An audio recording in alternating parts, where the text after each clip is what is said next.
How would you rank the skills of timing, dodging, mind games, and strategy against each other in terms of their importance in being successful in LOR? Yeah, I think timing is super important in at least the early rounds, and it's a really strong fundamental to have for Lord of the Rings. Dodging becomes really important as you sort of want to make a deeper run. So if you're looking to get into round 3 and above, you definitely need a couple of dodges in your arsenal to sort of break up the play quite a bit. Mind games is something that isn't really important. Some players utilize it quite well. We look at pain from sort of previous years and that sort of thing, but it's not really required in terms of your performance in the game.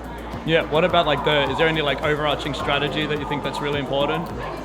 Look, overall, I think creating separation between the players is really important. You know, going for stuns, you don't necessarily have to shoot in order to win Lord of the Rings, and it's not necessarily important to be getting tags all the time. So trying to find places where you can hold your shot, go for a stun, and really break up the players as much as possible to enable you to go on a run. Cool. How would you describe your play style and why you play that way? Yeah, I think I try to utilize my size to my advantage. A lot of my dodges are sort of centered around my size and utilizing that.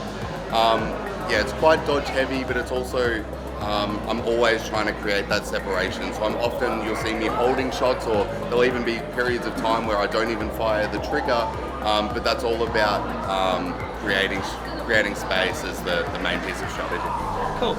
Are there any players that you find particularly difficult to play against? Yeah, I kind of struggle with the body extremes to both levels. So I struggle with the larger sort of build, and I really struggle with the sort of really slim builds as well. The guys that can move around quite a lot.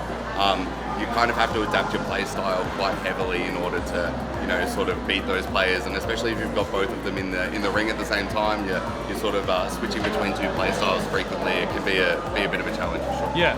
So if we've got those two extremes, if you were to pick one player that really stands out in your mind in terms of the extreme, in terms of large and really skinny, which players stand out in your mind? I think Beefy and Orcarai are sort of examples of players that they're really skilled LOR players, but they utilize their build really well. So they're positioning themselves in a way that is very difficult to shoot their sensors a lot of the time, and that makes it a real challenge.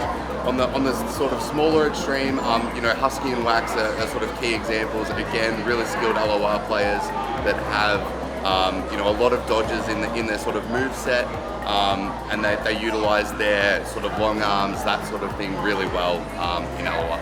For someone looking to make it deeper into LOR in future years, what advice would you give them? Yeah, so I think having a really good fundamental timing skill set is really important. So something you can practice in the arena prior to coming into LOR. And having just a few dodges within your skill set is going to be really important as well. You don't need a great deal of dodges in order to be successful, but just a couple that you can use to break up the play. And I think the most important thing to remember is, you don't necessarily need to be tagging players in LOR in order to be accumulating points. It's all about staying alive. So if you've got opportunities to separate out the play, to get stunned, they're all things that increasing your overall amount of time alive in the game, and are going to mean that at the end of the day you have a better score on the scoreboard. Do you have any parting thoughts about since you just won LOR last night? Yeah, the competition was really tough. I've definitely seen that the skill level across the competition has sort of gone from strength to strength each year. We're seeing even new players come in and be super competitive within the competition, which is awesome to see. I think it's really good to see a bunch of new dodgers sort of coming in as well. There's a heap of new players sort of bringing in some new skill sets that we haven't seen over the past couple of years. So it's good to see the competition getting better and better each year.